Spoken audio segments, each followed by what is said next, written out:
Oke, Farah, kita akan ngobrol di sesi general ini seputar karir. Mungkin kamu ada pertanyaan, boleh. Silahkan kalau ada pertanyaan, boleh ditanyakan. Apa tuh? Mungkin kamu udah bikin daftar pertanyaannya, boleh ditanyakan. Kita diskusi. Oh iya, Pak. Yang mau saya tanyain tuh Pak, kan dengan latar pendidikan saya ekonomi syariah kan, Hmm. tantangan apa yang biasanya muncul dalam pencarian kerja di bidang yang lebih umum? Misalkan, Apakah misalnya nih saya mau jadi admin atau apa gitu Pak? hmm, Nah, apa ada industri tertentu? Apakah ada industri tertentu yang lebih mungkin menghargai latar belakang saya di ekonomi syariah dan keuangan syariah di luar sektor perbankan tersebut? oke. Jadi gini ya, saat kamu kuliah ngambil jurusan katakanlah ekonomi syariah, ya kan? Itu kan kalau kita lihat kan spesifik ya ekonomi dan syariah gitu kan ya, kayak gitu. Ekonomi tapi yang syariah gitu. Tapi kalau kita mau zoom out kan berarti ekonomi aja. Kalau zoom out kayak gitu kan, berarti di dalam kan sebenarnya ada banyak kegiatan tuh selama kamu kuliah, ya kan? Baik itu yang akademis atau non akademis. Karena selama periode kuliah kamu nggak cuma nempuh pendidikan formal saja, pasti di dalamnya ada banyak sekali kegiatan-kegiatan di luar kegiatan perkuliahan selama periode tersebut. Nah, artinya apa? Pada saat nanti kamu lulus, ya kan, udah lulus dari jurusan ekonomi syariah, pasti skill kamu tuh ada banyak gitu. Jadi ada namanya skill generalis, ada skill spesialis. Spesialis kamu ya di ekonomi syariah gitu, ya kan? Tapi yang lebih general tuh apa? Misalkan satu, kemampuan administrasi, ya kan?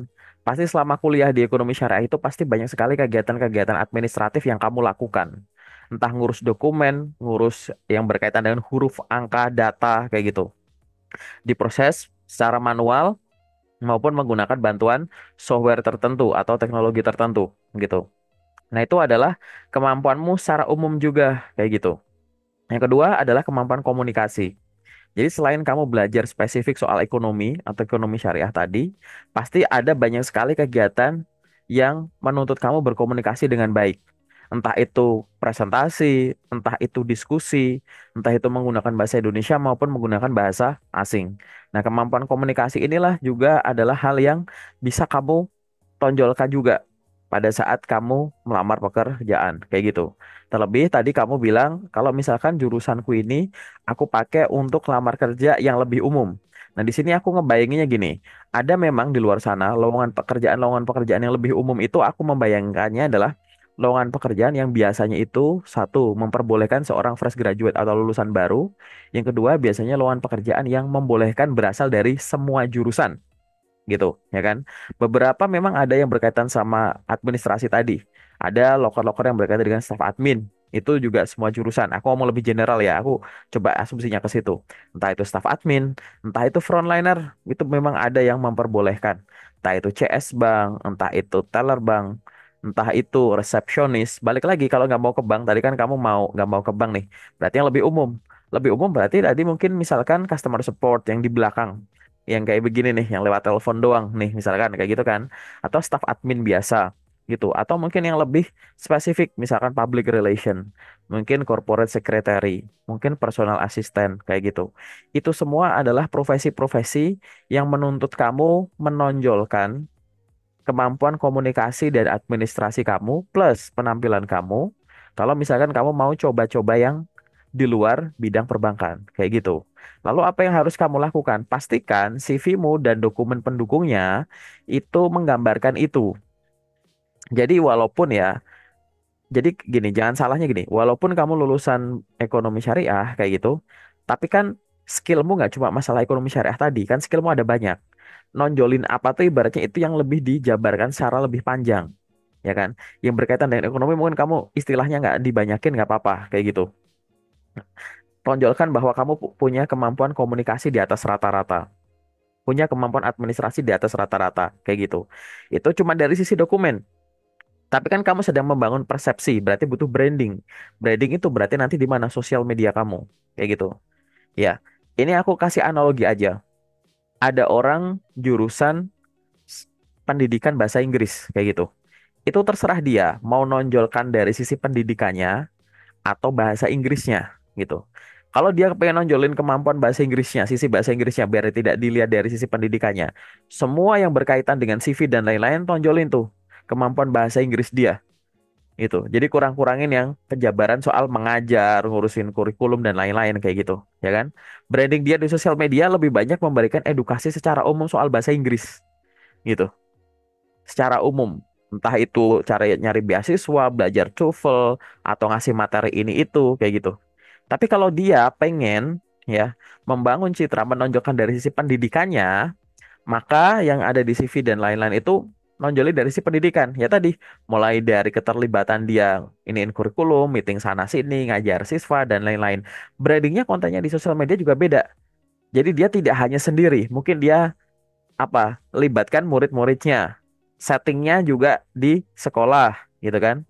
Terus di situ seragamnya juga dipakai atribut-atribut dia karena dia mau branding ke arah sana. Nah, analoginya kayak gitu. Apa perlu dia ngambil kuliah lagi? Ya enggak gitu. Jadi dia hanya tetap menggunakan pendidikan bahasa Inggris, tapi mana yang ditonjolin aja sebenarnya gitu untuk membangun persepsi. Jadi biar gampang diingat, gampang dihafal, nanti dipercaya kayak gitu kan. Gitu. Nah, Farah juga sama.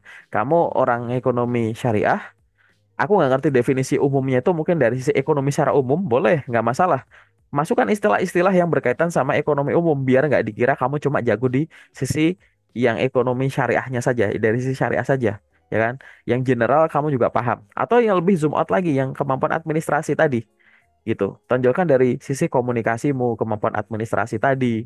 Mungkin bisa membentuk atau bikin portofolio jika dibutuhkan. Lalu branding di sosial media tadi. Tonjolin kemampuan administrasimu, bikin tips dan trik olah data lah, ya kan?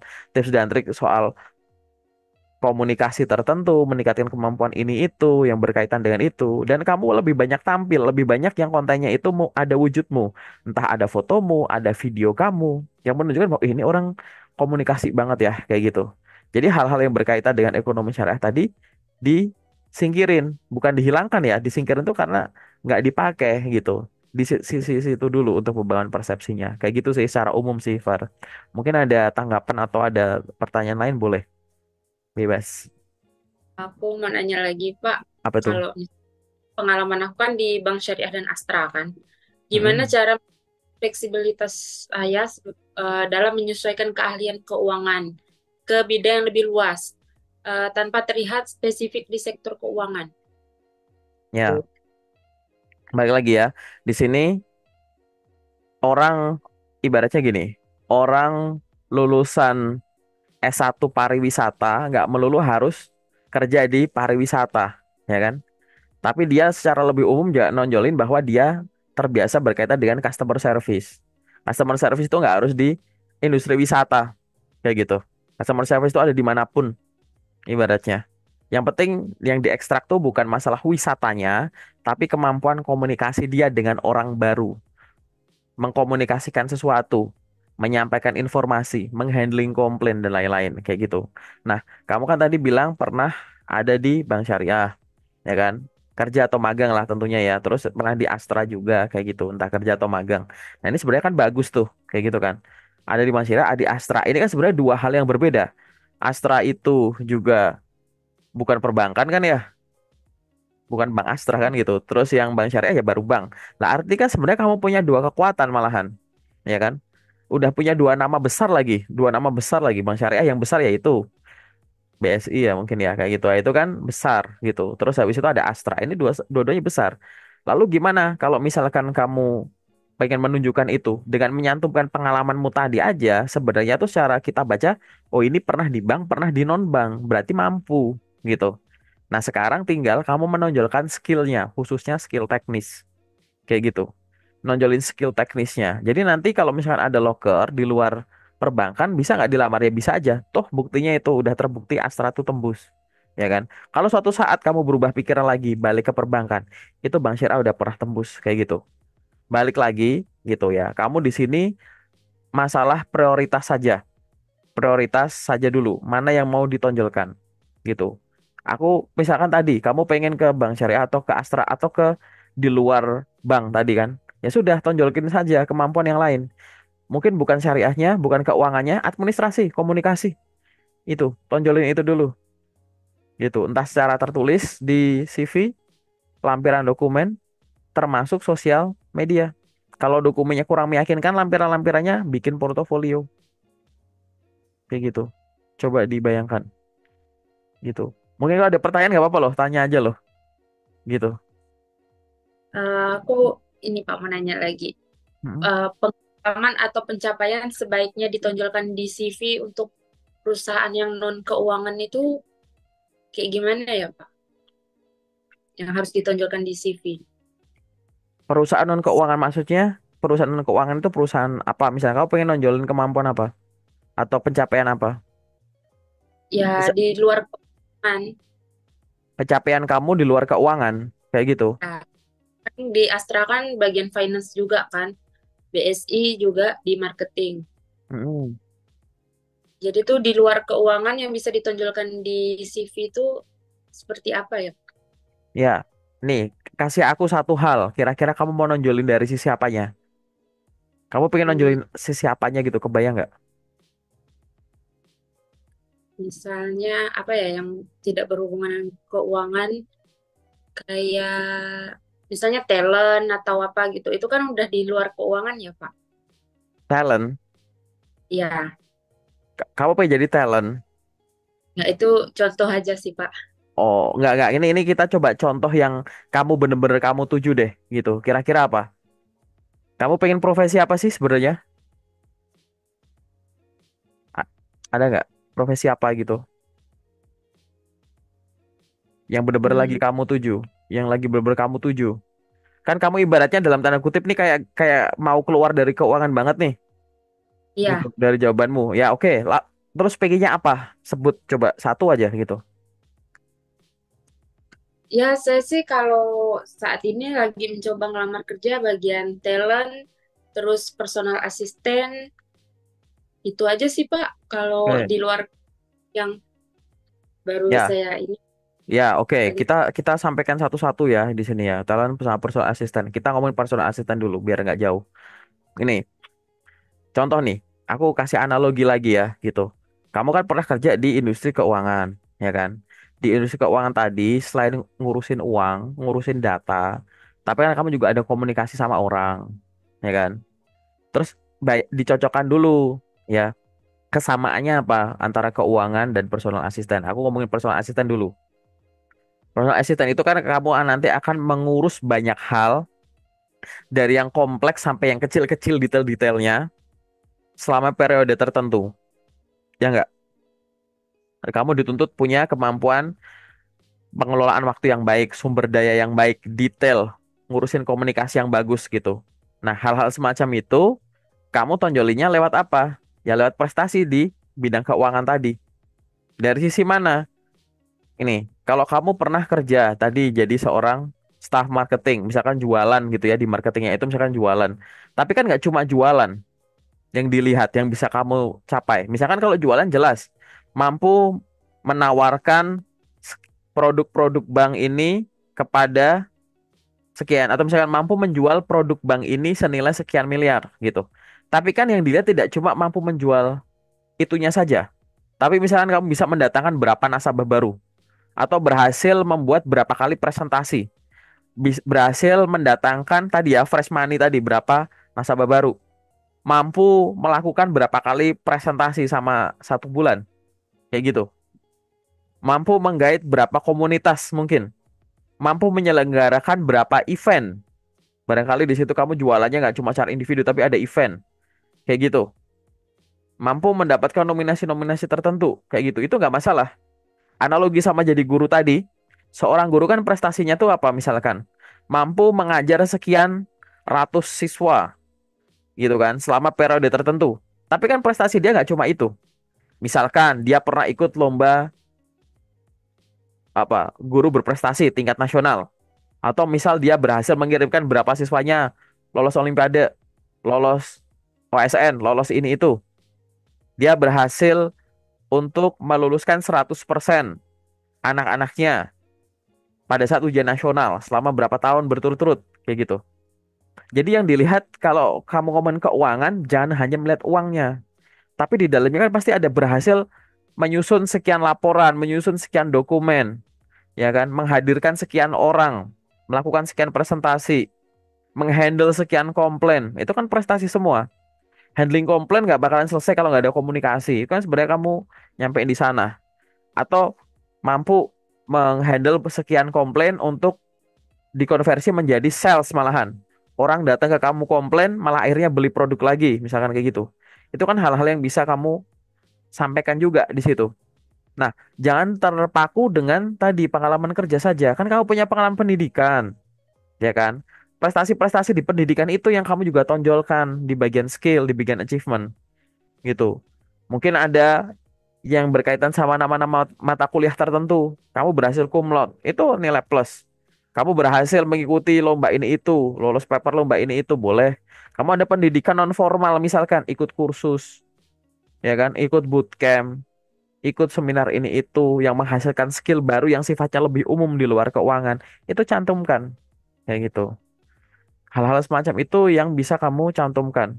Personal assistant nggak bakal jauh-jauh dari itu. Kayak gitu. Nggak harus masalah keuangan. Tapi balik lagi ya, kamu menjadi seorang personal assistant, nggak mungkin nggak ngurus keuangan juga. Walaupun bukan yang laporan keuangan yang utuh. Pasti kan urusannya sama budgeting. Tadinya kamu di keuangan, di finance, kamu adalah orang yang disodorin, dimintain duit. Sekarang kamu di PA, kamu yang ngurusin budget, yang ngajuin duit, kayak gitu. Jadi nggak bisa 100% yang lepas dari keuangan. Semua kegiatan-kegiatan di dunia kerja tuh nggak ada yang gratisan. Gitu. Ini masalah porsinya aja. Seberapa besar kamu handle keuangan kayak gitu.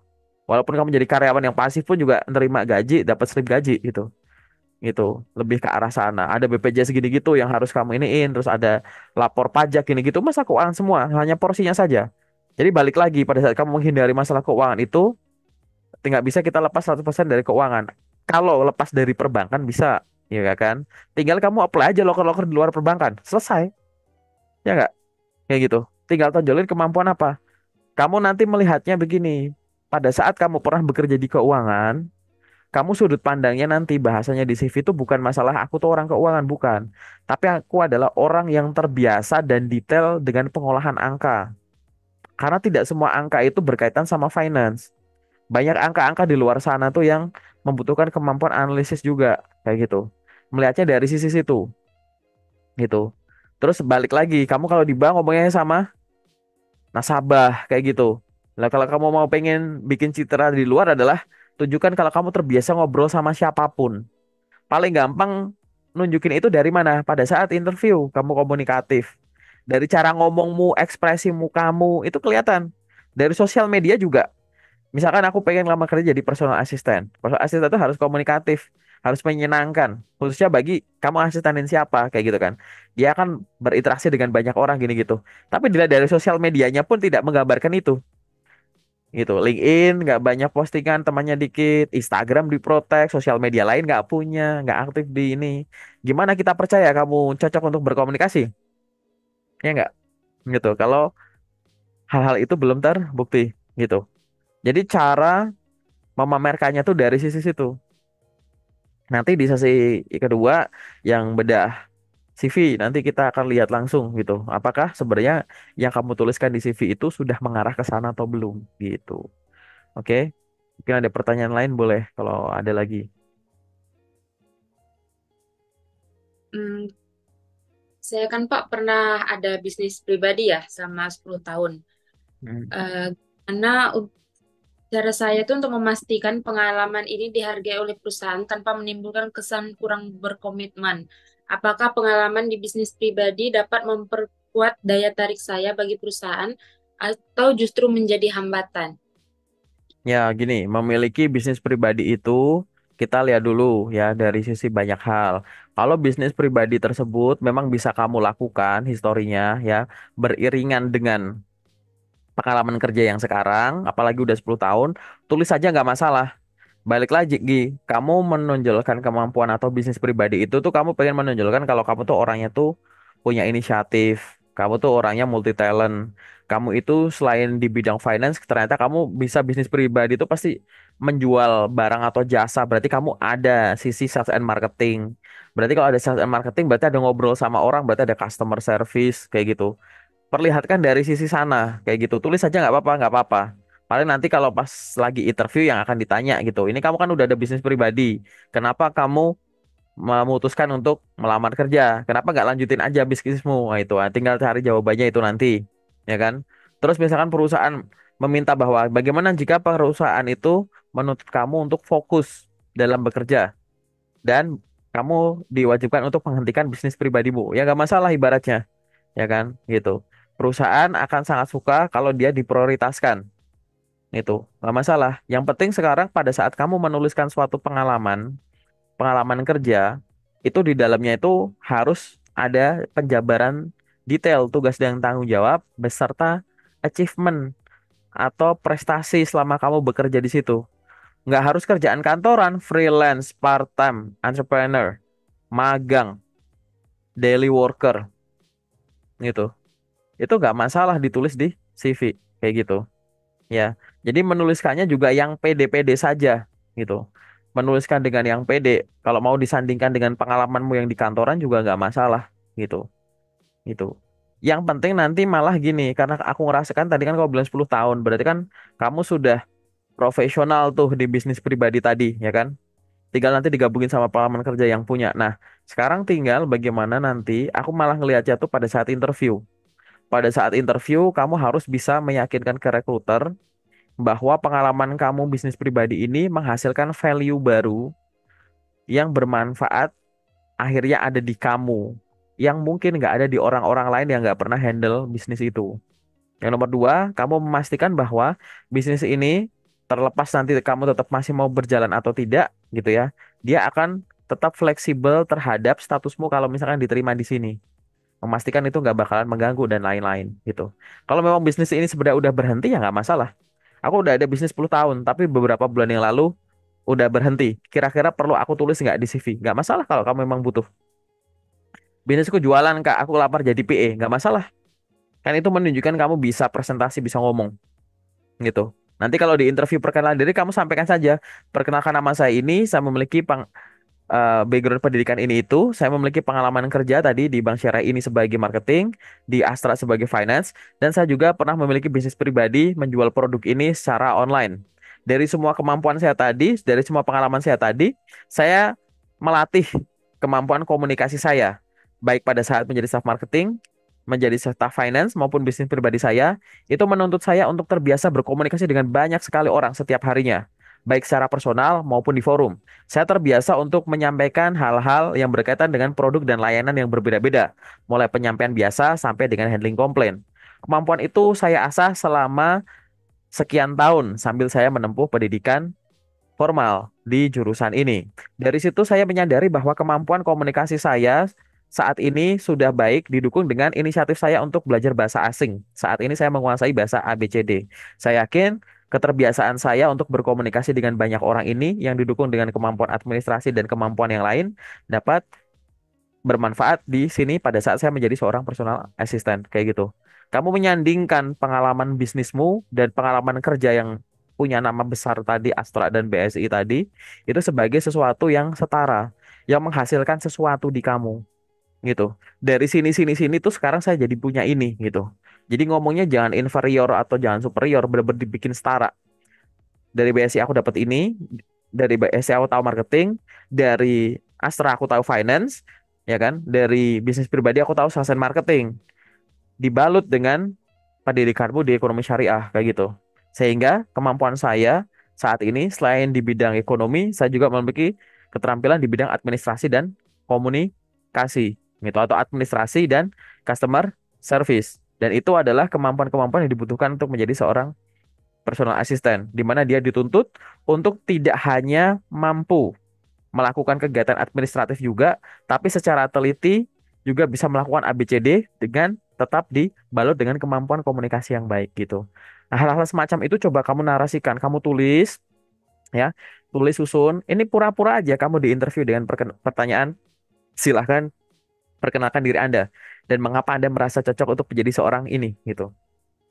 Ya kan? Itu kamu tulis. Ditulis terus dibaca aja, dirasain jawabannya udah ngerasa setara belum gitu. Dilatih, dilatih. Nanti kalau masih belum yakin, kamu bisa hubungin aku, kita latihan. gitu, latihan interview gitu. Intinya gitu ya. Jadi biar gak direndahin gimana? Yang jelas. Jelas tuh gini, kamu pernah apa, selama melakukan itu kamu punya prestasi apa, dan sekarang kamu bisa apa. Ingat ya, aku ulang ya. Kamu punya pengalaman apa, dari pengalaman itu selama melakukan itu kamu ada prestasinya apa. Nah, setelah melakukan itu sekarang kamu bisa apa? Jangan sampai nanti beda tuh ternyata bisnis pribadinya tuh sama sekali tidak menghasilkan kemampuan komunikasi, tidak menghasilkan kemampuan administrasi, ya kan? Tidak menghasilkan kemampuan apalagi misalkan sales and marketing gitu-gitu. Ya itu nggak bisa tuh semacam itu, gitu ya. Lagi-lagi itu yang aku ngasih ngomongin personal assistant. Kalau yang talent tadi balik lagi, talent itu buat apa? Jadi model, jadi live streamer, jadi apa? Ya, live streamer. Jadi live streamer. Berarti kamu harus punya history di situ, gitu. Berapa sosial media yang kamu punya secara pribadi? Berapa sosial media perusahaan yang pernah kamu handle? Kamu udah ngapain aja sama sosmed itu? Gara-gara ada kamu, sosmed itu kontennya jadi nambah berapa banyak? Akhirnya followernya nambah nggak? Akhirnya aktivitas di dalamnya nambah nggak? Terkonversi jadi penjualan nggak? Kamu diajak kerja sama dengan pihak-pihak tertentu nggak? Misalkan jadi BA dan teman-temannya, kayak gitu. Kamu udah terbiasa rata-rata live streaming selama berapa jam? Selama berapa jam, berapa audiensnya? Akhirnya kejual produk berapa banyak dengan live streaming itu? Hal-hal semacam itu silahkan tuliskan di CV dan jabarkan di portofolio. Kayak gitu.